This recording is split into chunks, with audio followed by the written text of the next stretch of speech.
अनंत टिप्या refresh व्हा। आमच्या कार्यकर्त्यांनी पुलाचं काम थांबवलं नसतं तर 15 कामगारांचे बळी गेले असते, असं गंभीर विधान खासदार विनायक राऊत यांनी केलंय। पाहूयात।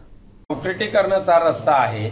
आज संगमेश्वर सारख्या भागामध्ये कॉन्क्रीट करण्याच्या रस्त्याला 1 वर्षाच्या ज्या पद्धतीने चाळण उडालेली आहे तशा पद्धतीचं निकृष्ट दर्जाचं कॉन्क्रिटीकरणाचं काम होता कामा नये अशा पद्धतीच्या सूचना सुद्धा आम्ही प्रशासनाला दिलेल्या आहेत। आज दुर्दैवाने चिपळूणचं ब्रिज त्या दिवशी पडले, आपणही सर्वांनी पाहिले, आम्ही तर पूर्ण दिवस तिथे होतो।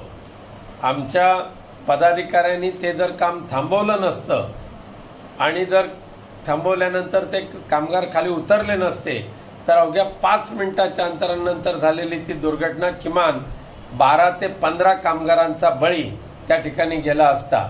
त्यामुळे नागरिकांचं सुद्धा सहकार्य हे कसं असतं हे यामुळे दिसून येते। आज मुंबई गोवा राष्ट्रीय महामार्गाचं कणकवलीवरचं जे ब्रिज आहे, कणकवली फ्लायओव्हर ब्रिज, याची सुद्धा एक डावी बाजू हे कायमस्वरूपी 2 वर्षापासून बंद केलेली आहे। ती सुद्धा काल आम्ही निदर्शनास आणलेली आहे वरिष्ठ अधिकाऱ्यांच्या आणि केंद्रीय वाहतूक मंत्रालयाच्या, आणि बघूया त्याचं पण काय होतं ते।